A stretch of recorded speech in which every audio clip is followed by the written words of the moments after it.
Magandang araw mga boss, dito na tayo sa last part. Ang problema nga ni customer, pag iniliko niya yung manibela, meron siyang gargar na minsan ang maririnig mo langit-ngit. Kaya naman pala, nilagyan niya ito ng spacer na goma dahil nga sa nakanganga or nakaangat itong spacer na pag nalulubak siya, meron siyang lagutok. Start makina. O sige, pihit manibela.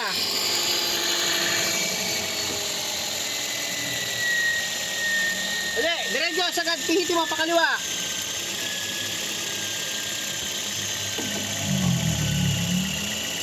Kanan. Diba, tumutunog? Kaya hindi advisable na merong ganito. Hindi talaga advisable yan. Saan mo ba nabili yan? Online? Wala, hindi advisable yan. Umiingay eh. Talagang ang tama, ganito talaga dapat yan sa original, ganyan oh. Ito walang ingay eh. O sige, pihitin mo. Oh, wala oh. Oh, wala oh. Oh, yan oh. Pihitin mo sir, para ano. Oh, diba? Sa kabila yung umiingay eh. Oh, dito wala eh. Oh, ayan oh. Oh. Ayan oh, wala siya. Kahit umaangat nga, wala siyang ingay eh. Mali lang kasi yung tornilyo na nakalagay dyan eh. Pero iaayos natin yan.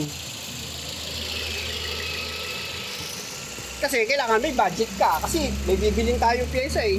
Dito nga muna ako sa isa pang problema. Ano problema pa pala sa washer nito? Problema? Hindi lumalabas yung tubig? Lumabay ka naman sa lawasa, no? Sige, paganahin mo.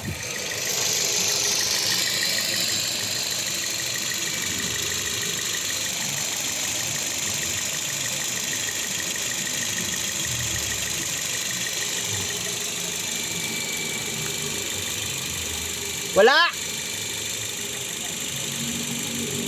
Baka walang tubig. Ilapit ko nga itong camera, baka mamaya walang tubig yan eh.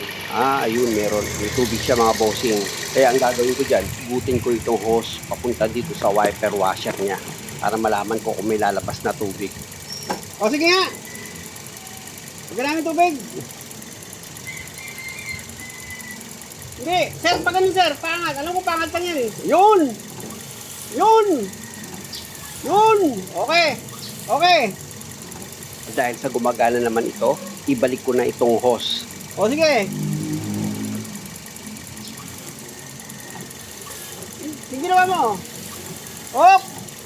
Sige nga! May tulo dito, may... Kamu na. Sige nga! Pagana! Hop!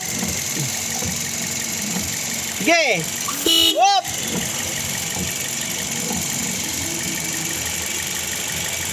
Patay mo makina! Patay mo makina!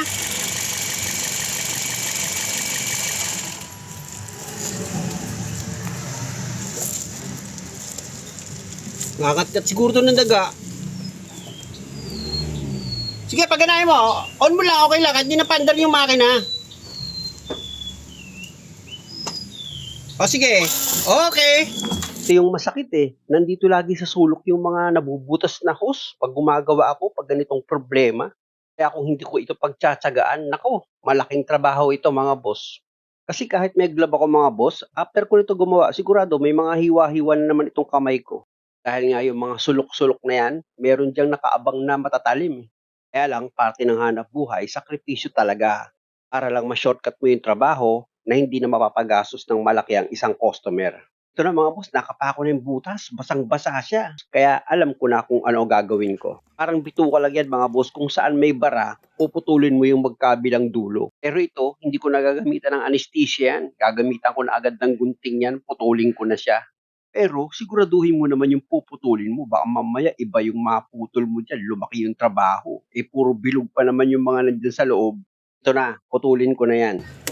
Ito na yung hose mga boss. Kung makikita nyo yung dulo, nginatkat ng daga. Kaya putulin nyo yung kabilang dulo pa. Meron siyang ngatkat ng daga.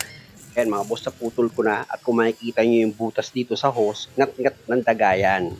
Tapos itong kulay puti na hawak ko, adapter yan.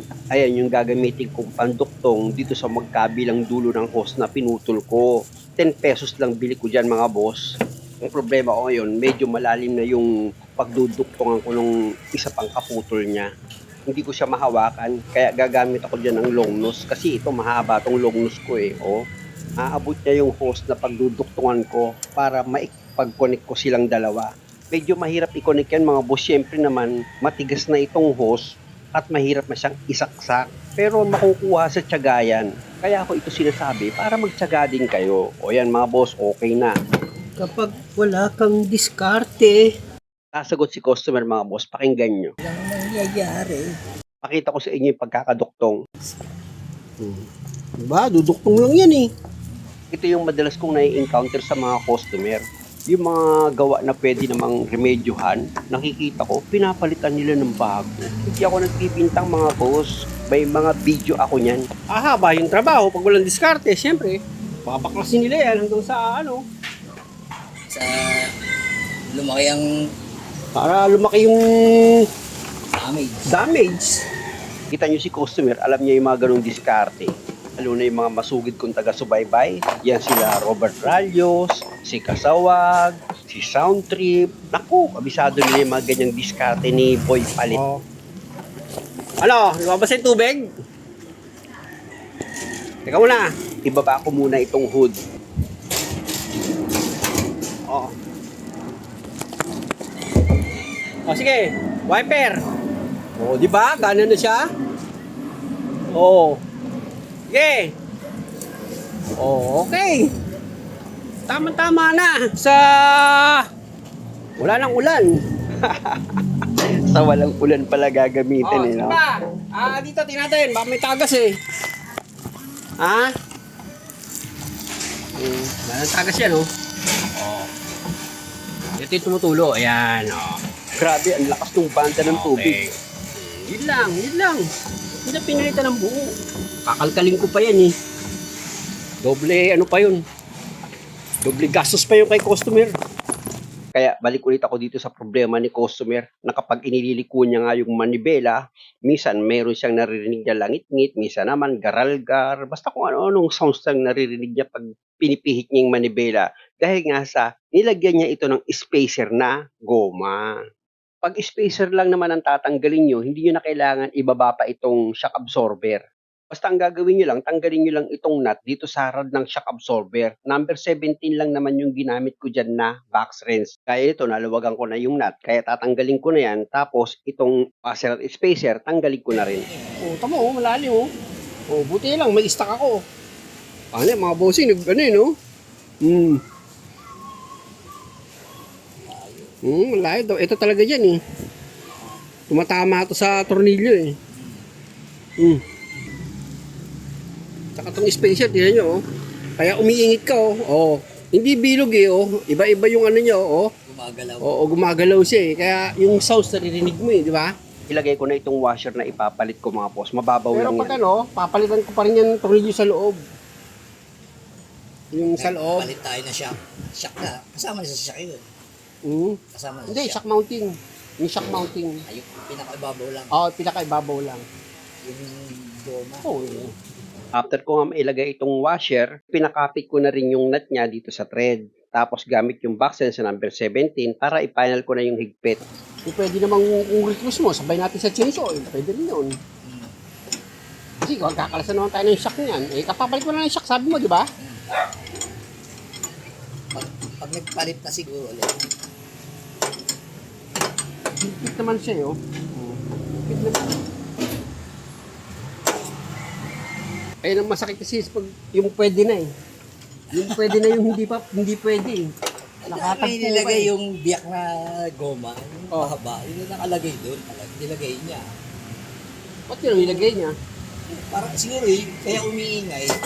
Kaya nilagay Ha? niya doon, umiingay. Kaya, Eh!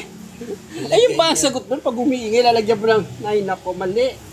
Ang sagot doon, ilagay mo yung tamang pyesa. hindi pa nadadrive test yun. Kumbaga, yung Hindi, maligay na nakagawa lang, maingay na agad. Tapos ilagay niya ng goma. Paano? Mali yung pyesang nilagay. Sige, pihitin mo ngayon. Start, sir. O sige, pihitin mo ngayon. Pag hinawakan ko kasi Yes. itong spacer tapos nililiko yung manibela, ramdam ko na agad yung garalgar. O, di ba? Hindi siya umiingay. Tsaka hindi mabigat ang manibela. Kasi may rubber pa yan sa gitna. Ayun, oh, nakatukod siya, oh. Akala mo hindi nakadikit eh. May rubber pa yan sa gilid. Okay na. Opo na makina. Iskan na. Nagbiblink yung ABS, nagbiblink. Oo, lumalabas. Lumalabas. Di pala, wala bang paalam? Walang paalam eh. Baka ayaw na matulin. Narinig yung mga boss, may mga time nagbiblink daw yung ABS niya. Siyempre, kumukuti-kuti, CBN ata yan. On natin. Siyempre. Ilagay ko muna yung spec ng makina dito sa scanner ko bago tayo magsimula. Ang malabo ah. Medyo malabo yung kuha ng camera mga boss, kaya lipat ako ng position. Naalala ko yung nag-comment sa akin, bakit daw pag may lumalabas na fault code, dinidelete ko. Ayun pala ang hindi mo alam eh. Pag may fault code na lumabas, hindi ibig sabihin, problema na agad.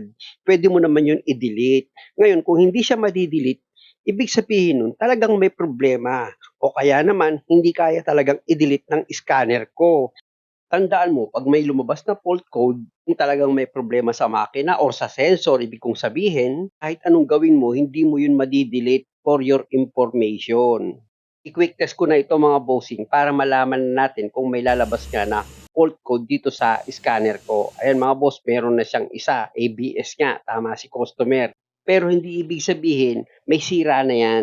Balik muna tayo dito sa pag-scan ko. Kung makikita nyo, 3 yung lumabas na fault code. Exit. Punta tayo dito sa... Moto. Malamang ito na dito sa likod. Palyado eh. Indoor. Palyado, yung door motor mo? Sa likod mo.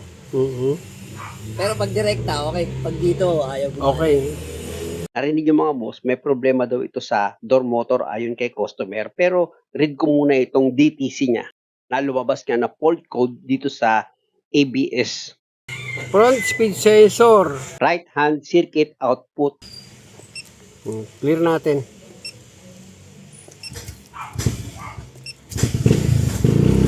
Okay. Kabura. Hindi na lalabas yan. Okay. Huwag na siya lumabas.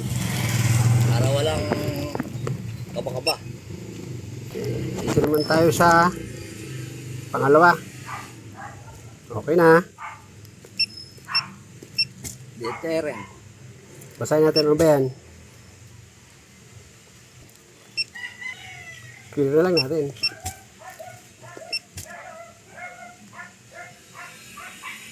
The ECU refused to clear the fault code. Possible reason included the engine is running. The relevant fault has not been resolved. Okay. Hindi, wag ako dyan. Dito ako pupunta. Scanning. Ganun pa rin, ano? Pangalawa. Read muna natin. Yun lang itong pangalawa at pangatlong problema, hindi kayang i-clear nitong scanner ko. Pag ganyan na ang lumalabas, nag-error siya. Ayaw. Sira ba talaga yon? Alin? Yon. Hindi ko napansin ko huli na eh. Dahil sa may problema naman talaga ito sa door motor niya, ayon kay customer, skip na lang muna ako dyan. Pero ilagay ko pa rin yan sa report para malaman ko kung talagang yung fault code nabura na dito sa ABS. Okay na yun. Dalawa na lang, ano? At dahil sa nabura na ng scanner ko itong fault code dito sa ABS, punta naman ako dito sa another problema na naman. Sa signal light naman tayo pupunta na nakalagay nga dito sa side mirror. Ewan ko ba itong nabiling sasakyan ni customer? Ang daming pagawain. Mabuti na nga lang at naiisipan ko ito ng mga paraan. Gaya nitong sa side mirror niya mga boss, meron siyang signal light. Hindi ko masyadong kabisado yung pagpalit ng signal light dyan. Pero magtsatsagaan ko yan. Nakakalawit to eh. Ang alam ko kasi pag umangat na sa ilalim, dito sa taas, nakakalawit Dito, lang sa yan. taas. Kaya nga. Hindi, tanggal na dyan eh. Na mga boss, pumasok na si customer. Malamang, masesermonan ko yan. Mababasag. Mabasag yung salamin. Alam ko nakakalawit na ganun yan eh. Matataas lang siya. Oo, di ba? Nakakalawit. Asa? Nakakalawit nga. Ayan o. Oh. Pababa pala. Ikaw Yung eh. pataas eh. Sabi ko nga si nakakalawit eh. Kamusta Tagalog ka? naman yung salita ko eh. Bukusi oh. Basta yung magranate. Ibubuka pa ba ito? Hindi na. Hindi yata eh. Hindi na. Yaman na. Atras Yaman. na lang. Natatakot na ako sa pagtulong ni customer. Baka mamaya mabasag na tong cover ng signal light niya eh. Mapalaki yung gastos eh. Ay, palumabas. Alam niyo mga boss, kaya lang naman ako nag-iingat sa pagtanggal ng side mirror, pati itong cover ng side mirror ni customer dahil nga sa iniisip ko baka mamaya idinikit na yan. Unang-una, plastic lang yan, madali ma-damage. Pala eh. Di ba? Para matanggal ko naman itong signal light niya, gagamit ako dyan ng Phillips screw. Meron ka lang naman dyan tatanggalin na 3 screw. Pareho. Parehas. Bakit alanganin ka? May kaliwa ba't kanan to? Pero tama yun. Tama yan. Ito yan yun. Ay, ito. Diba? Ganyan. Parehas. Okay, parehas. Ito kasing signal light niya mga bossing, assembly yan. Tapos nabili niya lang ata yan sa Shopee, 400 pesos. Eh kung hindi na siya gumagana, ibig kong sabihin, pundido na, mura lang sa Shopee. Di bumili na si customer. Medyo mahirap lang sa pagtanggal kasi yung cover niya masyadong kapit, kaya hindi kaya ni customer. Ako di ko rin kaya eh. Kaya nga bago ko baklasin yan, humingi ako sa kanya ng approval. Hugutin mo. Hugutin mo. Yes. Yes. Yes, tapos. Yes to the bone. Hindi mo na tinignan. Salpa ka lang ng salpa. May butas eh. Mo, mali na yung salpa. Talaga naman. Ikaw talaga. Lahat na ng pasok ginawa mo. Basta pumasok. Ayun yung lock niya oh. Umangat na tuloy ito oh. Ang lit naman kasi ng saksakan nito mga bossing, kaya medyo masakit sa mata. Pero gaya nga ng sinasabi ko sa inyo, lahat ng bagay nakukuha yan sa tiyaga. Okay na. Okay na. Testing. Testing. Para malaman nga natin bago ko ilagay yan kung gagana itong nabili ni customer. Ha? Okay, gumagana na. Ayos na yan. Masyado na tayo tumatagal. Ipoposisyon ko na ito mga bossing. Hindi na mabubunot. Hindi na. Akin na Philip. Mamaya na yan, mamaya na. Philip. Sa pagkabit ito mga boss, same procedure lang. Meron siyang 3 screw, tapos hihigpitan mo lang. Okay na siya. Ano ba yan? Napundi lang? Kasi napansin ko walang ilaw. Butas na eh. Papasukan lang din ng tubig yan. Kaya ang dalawa? Akin naman dalawa. Built-in naman yata siya. Built-in ba? Built-in. Kasama na siya pag Ito ang problema sa mga built-in na signal light. Kapag nabasag, mapupundi yung ilaw. O kaya naman, hindi nga nabasag, napundi yung ilaw, ganun pa rin. Bibili ka pa rin ng assembly. Gaya nga ng sinabi ko, mabuti na lang at merong Shopee or Lazada na mabibilhan kapag gusto mo ng mura. Yun nga lang, syempre, 50-50 yung chances mo. Ito na, nahigpitan ko na yung 3 screw at itong connector niya, ilagay ko na siya sa pwesto. Okay. Asa na? Tapos itong cover ng side mirror ni customer, pwede ko na ngayon siyang ilagay. Sis, nakaklip talaga siya, no? Marami siyang clip. Daming clip pala nito. Kaya ngayon lang kinukuha ng sa harap eh. Apat lang eh. Kaya lang itong cover, siguraduhin mo yung clip niya nakatapat sa butas para pag pinalo mo, wala kang sablay. Oh, pantay na ba siya? Yes.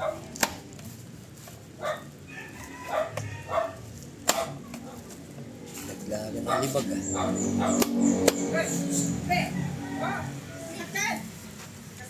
Okay. Tagal tinanggal. Saglit lang ibalik. After ko nga na mailagay itong cover, syempre naman, chinek up kung maigi yan. Baka mamaya hindi siya lumapat nasa biyahe si customer, biglang malaglag itong cover. Paktay! At dahil hapon na mga boss, medyo i-fast forward ko na itong video. Ilagay ko na itong side mirror niya. Munti ko na makalimutan yung camera pala. Syempre, dapat nakatapat yan dito sa pagkakabitan ko ng side mirror. Ito yung side mirror niya mga boss. Ayan o, nakita nyo, itutusok mo yan pataas eh. Tapos sinisikot ni customer dito sa ibabaw. Buti hindi nabasag itong side mirror. Kung makikita nyo mga boss, sa pagkabit ko ng side mirror, itutusok ko yan paangat dito sa housing niya.